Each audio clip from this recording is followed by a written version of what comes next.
Okay, good morning, or good afternoon, good evening, whenever you're watching this. Um, my name is Robert Greene, and this is our first lecture for History 358, Russia since 1881. I'm going to switch here from my face to the PowerPoint for today. We have some images, some pictures, some maps that will complement the topics that we're going to be covering today. And as you can see, our first topic as we get started is a general overview of the Russian Empire at the turn of the last century. So let me put these sort of bullet points up and just talk a little bit about what we're going to do today. Our focus in the course is Russia in the 20th century and beyond, which means we're going to be spending a lot of time thinking about the history of the Soviet Union, the world's first socialist state, founded at the end of 1917 via the October Revolution, led by Lenin and the Bolsheviks, the Russian Marxists. That system, of course, comes crashing down, as we'll see over the next few months, in 1991, and we will peek forward into the Russia of today under the rule of strongman Vladimir Putin.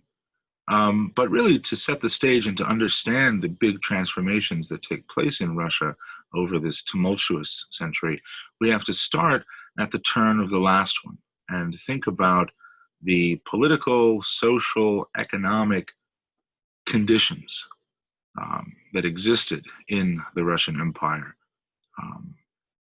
at the beginning of the 20th century.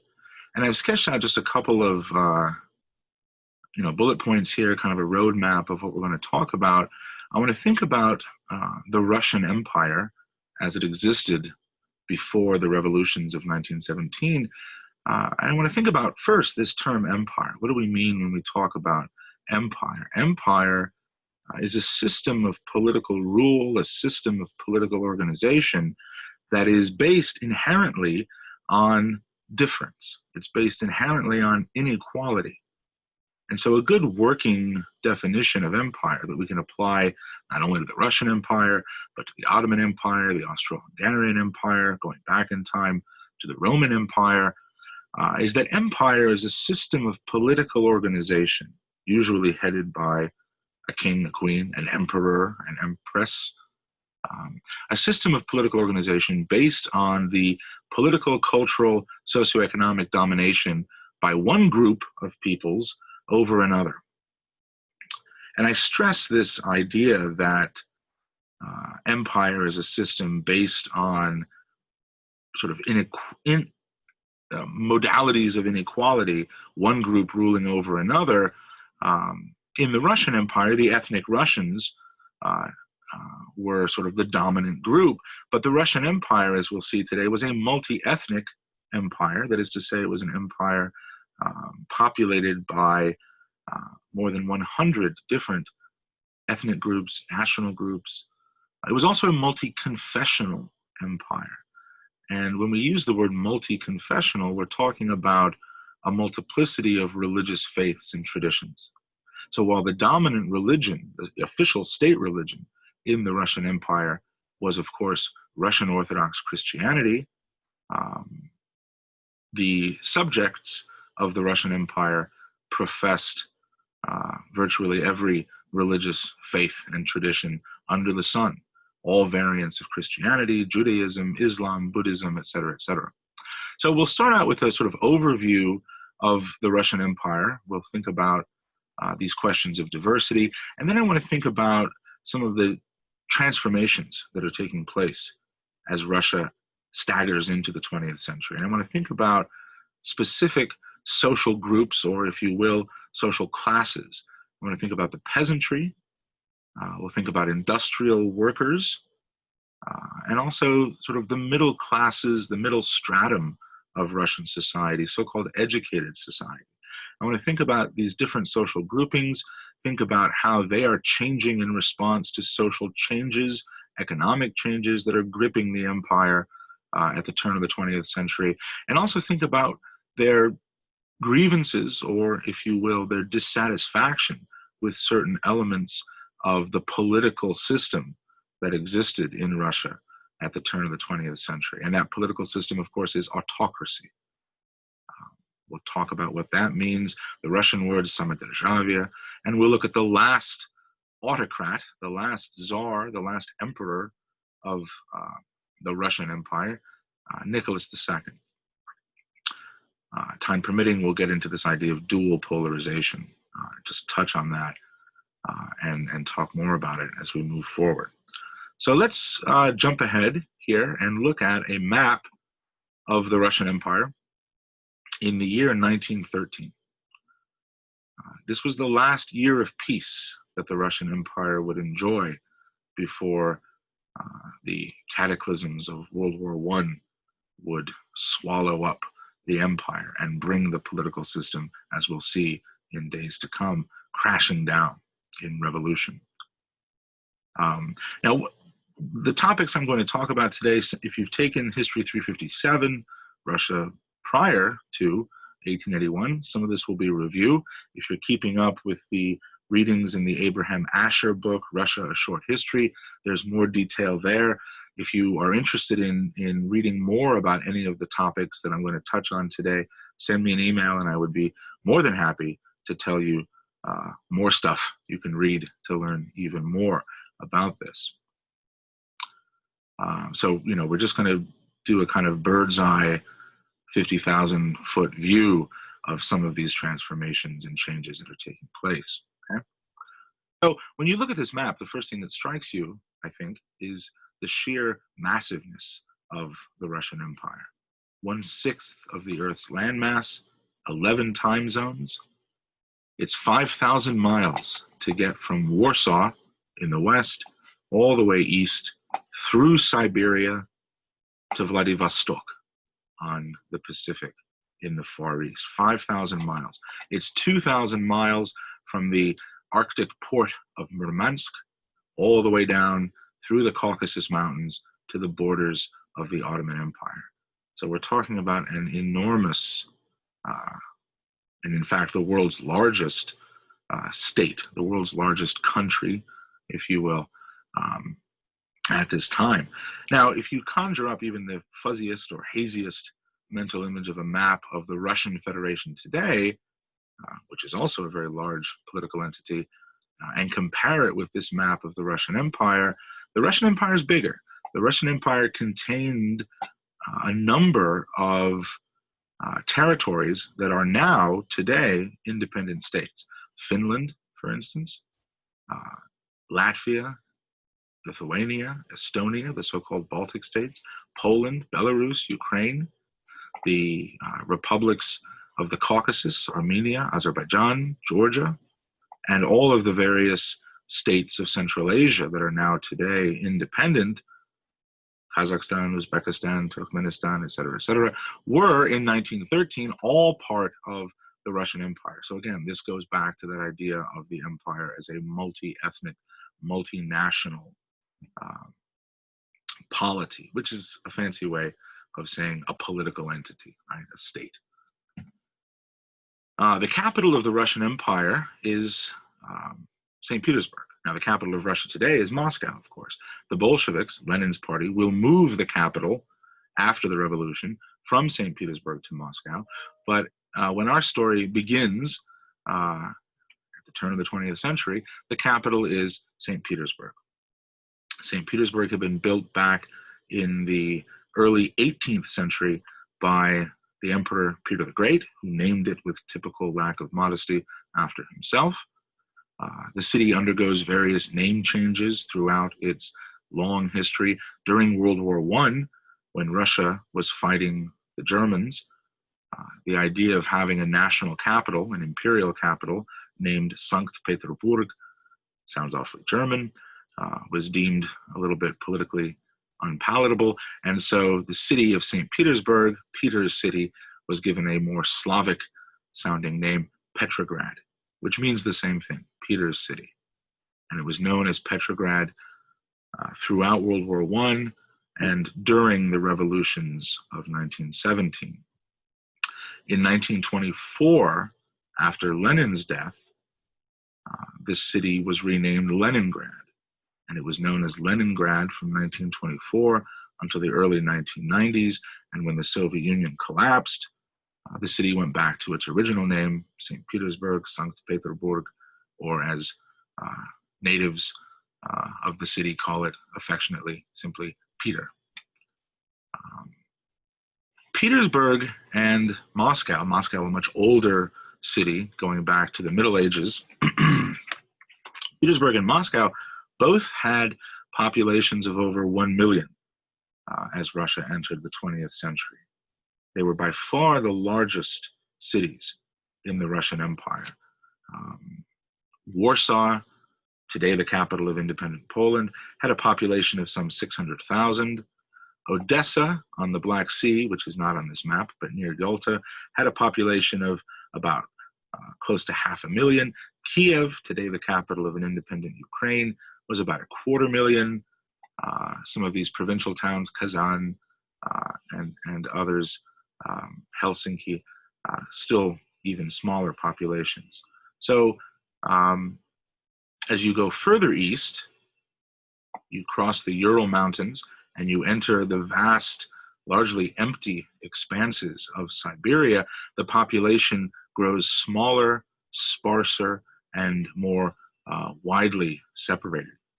So the population concentration, you have a number of cities, but the overwhelming population of the Russian Empire in the early 20th century was rural. We're talking about an empire where the vast majority of men, women, and children live not in major urban centers, but in small provincial towns, villages, and so forth. So the population of the empire at the turn of the 20th century is somewhere between 128 and 130 million. 2 million of those 130 million live in the two largest cities, right? So we're talking about, that gives you some sense of the population distribution here. We're talking about an overwhelmingly rural empire. The first empire-wide census was taken in 1897, and the census revealed that 44% of the population were ethnic Russians. So not a majority, but a plurality. So the Russians are the largest single ethnic group in the Russian Empire. But what that means also is that 56% of the empire's population belongs to one of more than 100 different ethnic and national minorities. In the West, you have Germans, Ukrainians, Latvians, Lithuanians, Estonians, Finns, Jews.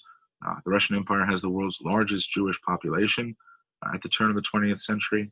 Of course, in the Caucasus region, as we said, you have Georgians, Armenians, Azerbaijanis, and all the various peoples of Central Asia. So again, we're talking about a very diverse population of this multi-ethnic empire. And that's a point I think that's worth stressing. This is an empire that is, in a very real sense, divided by ethnicity. It's divided by national identity. It's divided by language, culture, and religion too. The official state religion, as I mentioned before, of the Russian Empire is Russian Orthodox Christianity.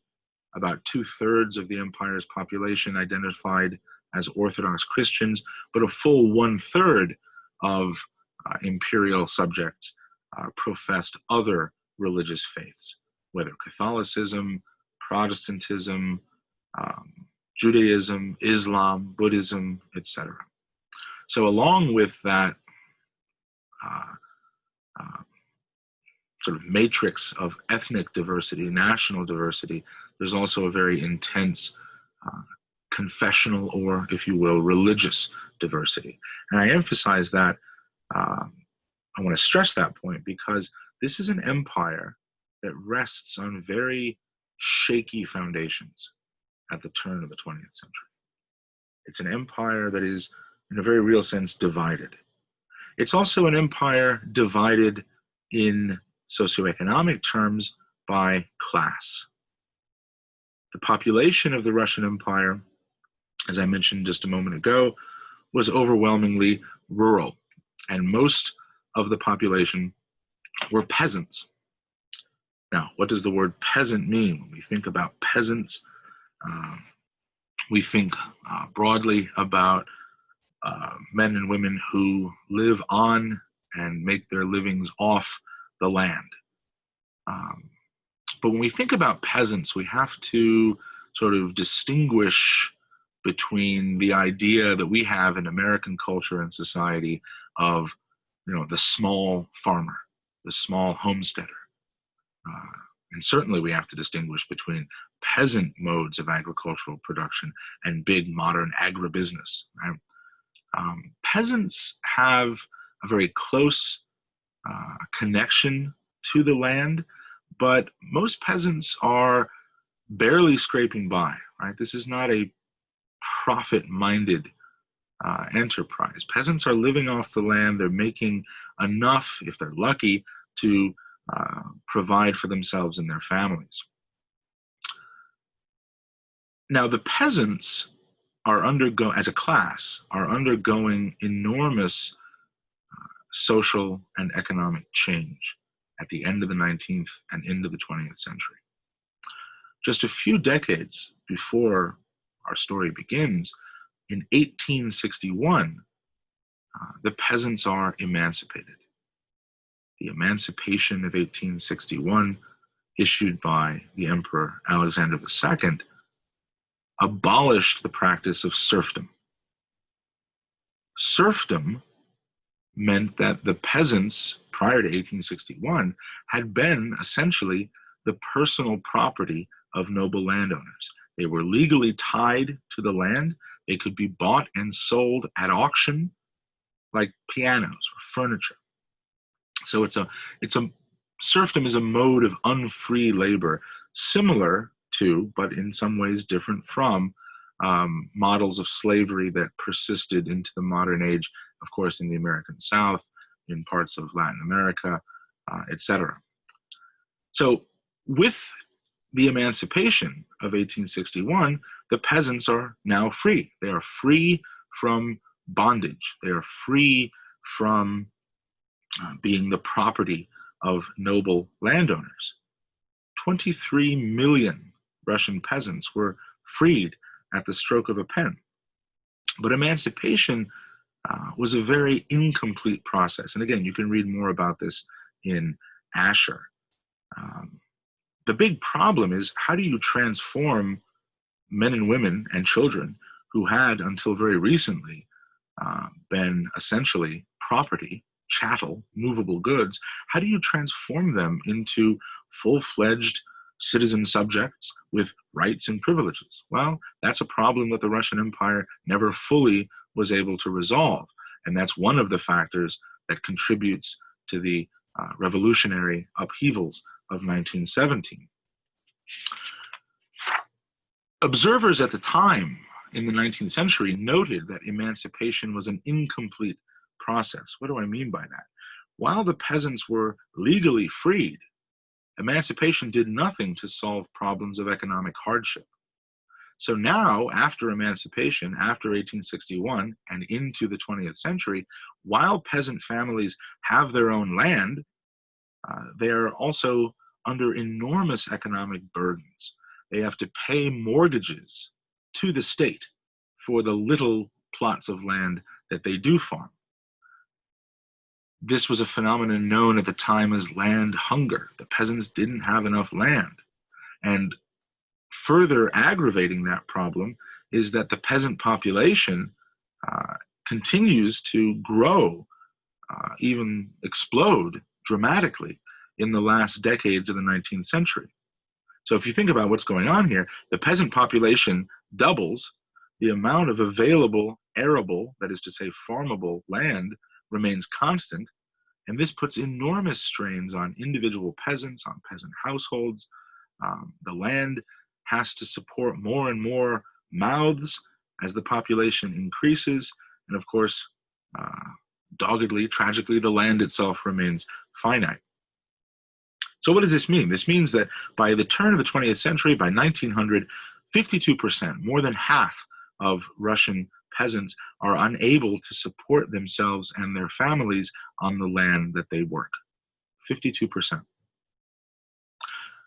By 1901, statisticians calculated that 1/3 of peasant households were without a horse. And what that means is that in a pre-industrial agricultural economy, such as we're talking about here, if you don't have a horse and you don't have an ox, then you're going to have to use human labor to plow the fields, to turn the soil.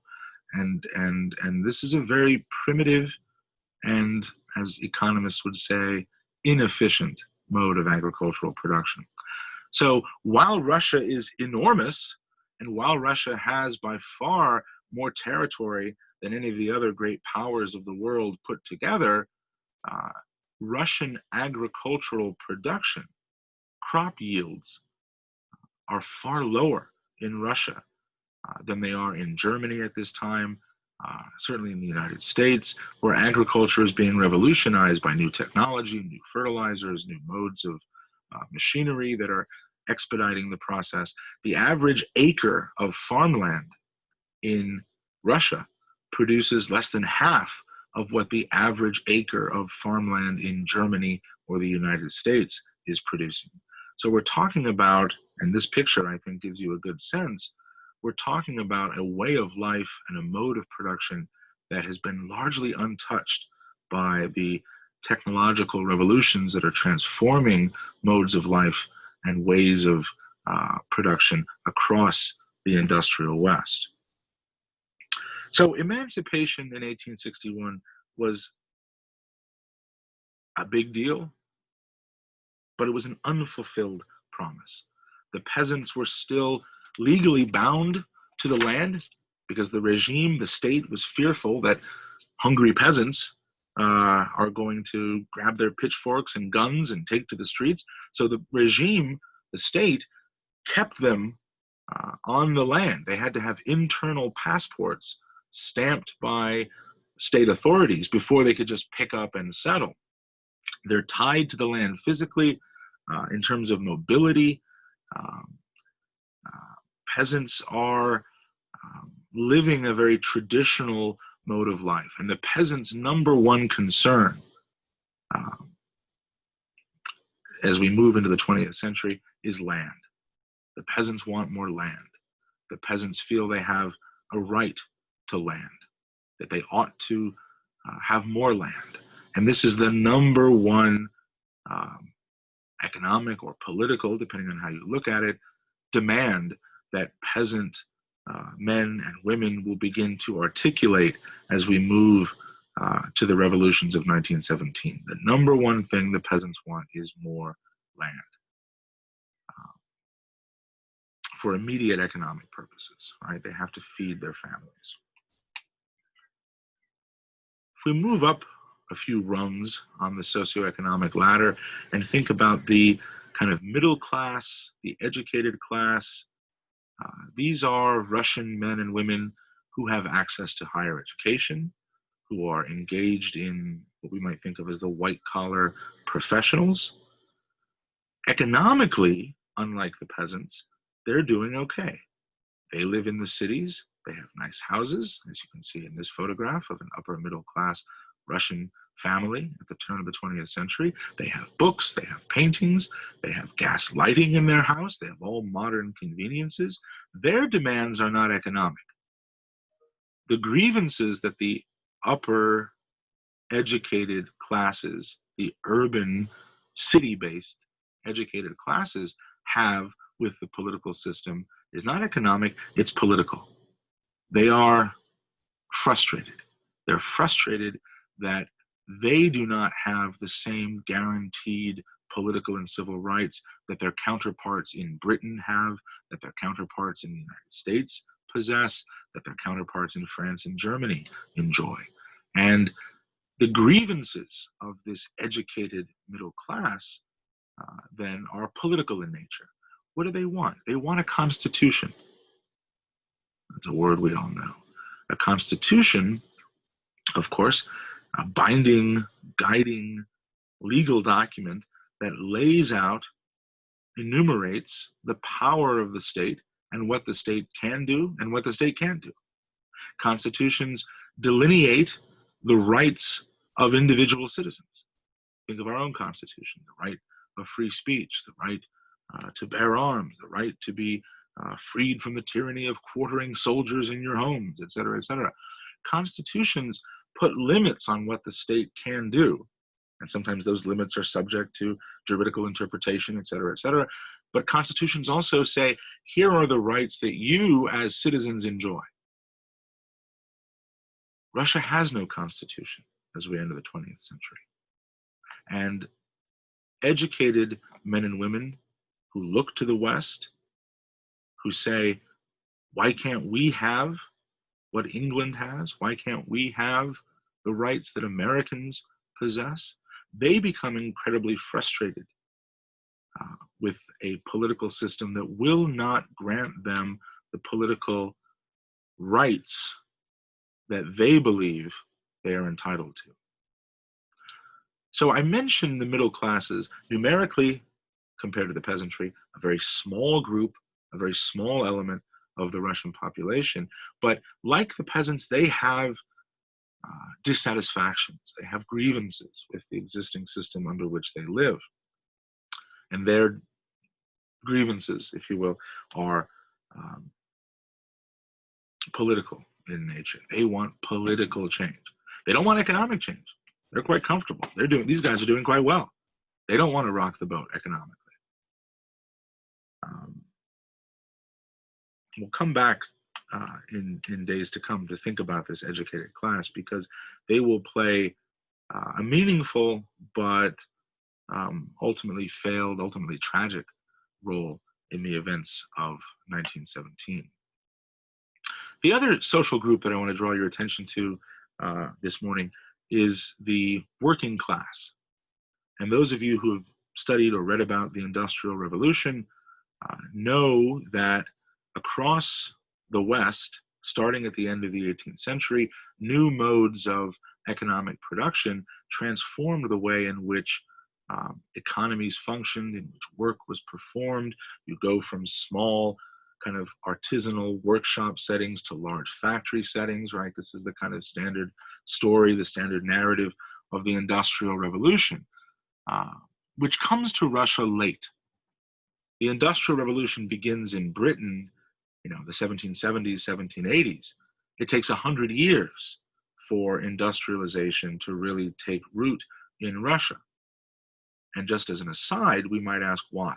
And that's a huge question. I don't want to really get into all the details, but the main reason why industrialization comes 100 years late to the Russian Empire after Britain's head start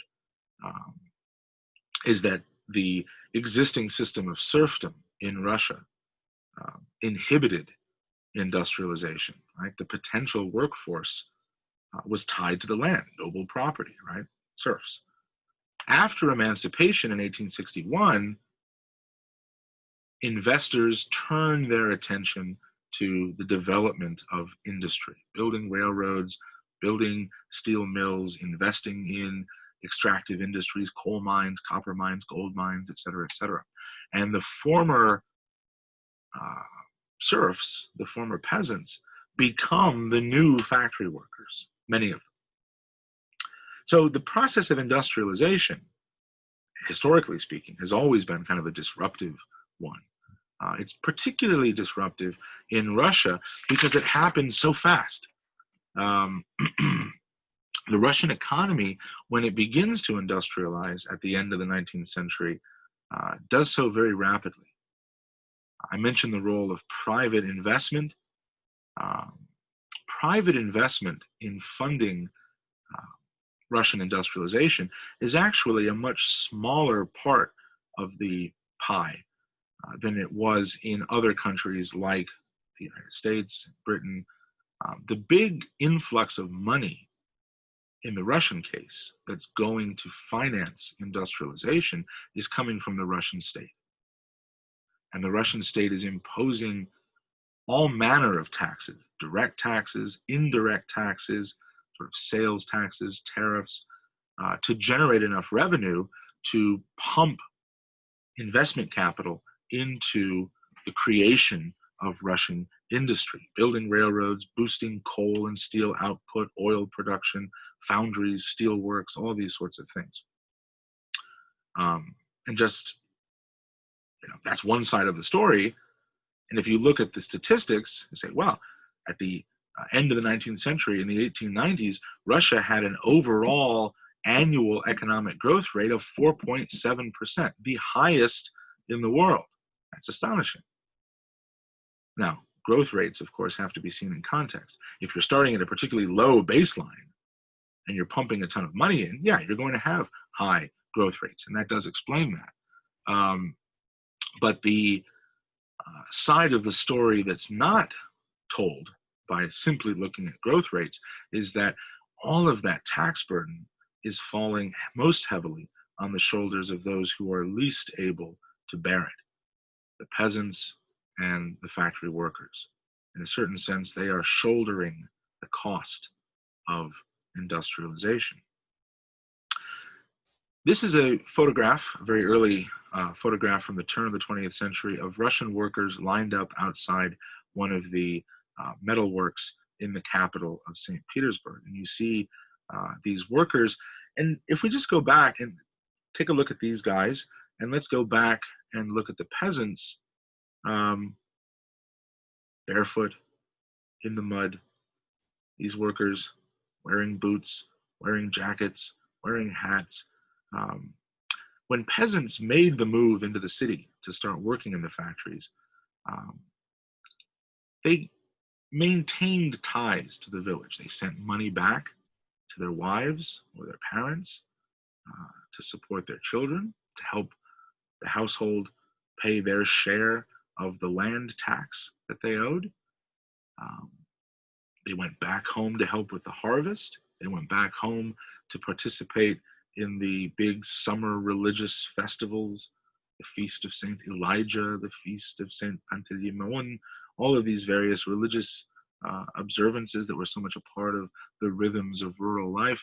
But as this photograph shows, and just looking at dress, we can see that over time, as we move from the late 19th into the early 20th century, these peasants who had moved to the cities for work begin to adopt a kind of culture and a sense of identity different from that in the village. They think of themselves as urban dwellers.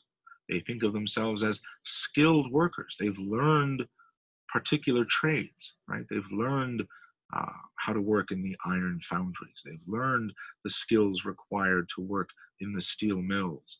And the acquisition and cultivation of those skills and the pride that goes along with it, and the changes of busy urban life versus more staid rural culture, allows these former peasants, now factory workers, to cultivate a new sense of belonging.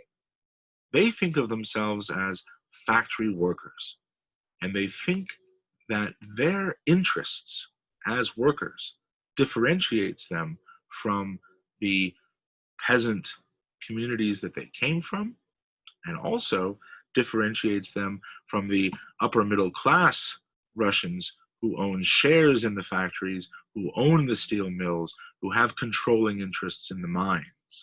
So there are very interesting, I think, sort of cultural connections that become perhaps weakened between the factory workers and their village roots, right? Factory workers think of themselves as unique from, distinct from the villagers, the peasants, but the factory workers also recognize that their interests, their political demands, their economic demands, differentiate them from the upper middle class above them. So when we think about factory workers, And in our own kind of post-industrial age of globalization, factory workers are an ever shrinking segment of the economic workforce. In Russia, we have at the turn of the 20th century, about 1 million or more, and by 1913, about 2 or 3 million factory workers who are based in the cities, engaged in industrial work. Not surprisingly, given everything we've talked about, factory workers have little guaranteed rights. Trade unions are illegal in Russia until 1906, and even then, their powers to negotiate for better wages are sorely limited. Without trade unions, workers in Russia did not have the legal right to organize. They did not have the legal right to come together and present their grievances to management. And that's by design. Trade unions are illegal because the government wants them to be illegal. Trade unions are outlawed because the government doesn't want workers to organize and strike and press for higher wages, shorter hours. The government wants to industrialize as fast as possible. Because if we don't industrialize and build up a strong military base, our European and Asian enemies will encircle us. So there's geopolitical factors involved here too. The Russian government makes it illegal for workers to go on strike. The government makes it illegal for workers to even miss work without permission from their employers. So there's all sorts of political legal restrictions placed on worker action. The government wants to keep the workers working.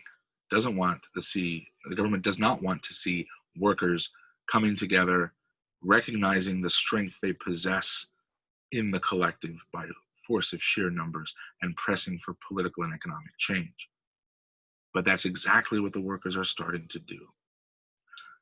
So again, if we think about the peasants having demands that are primarily economic in nature, if we think of the educated urban middle class as having demands that are primarily political in nature, the Russian working class, the factory class, has demands that are a mixture of political and economic.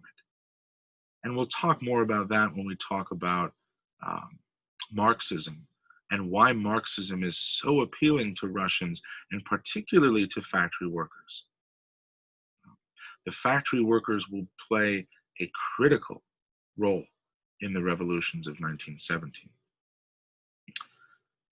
So, although they were outlawed, strikes were on the rise entering the 20th century.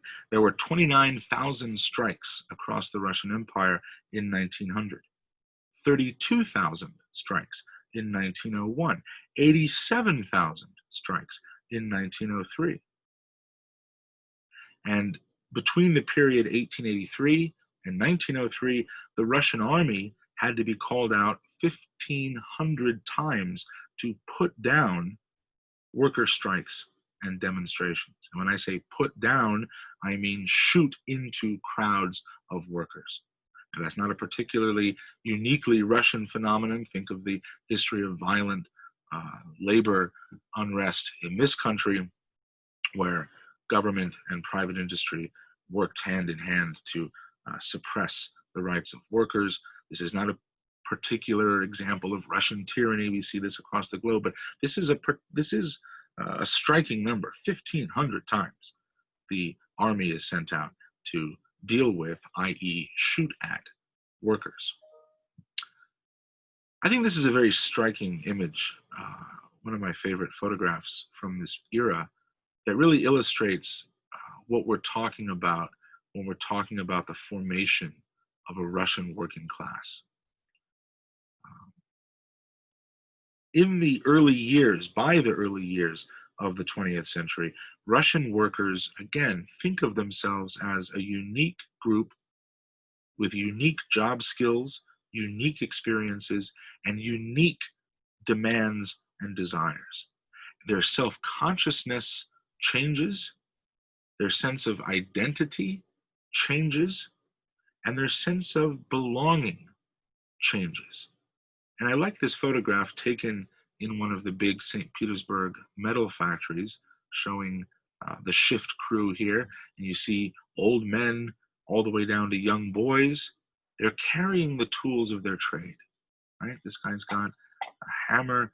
These guys have various tools representing uh, the work they perform, right?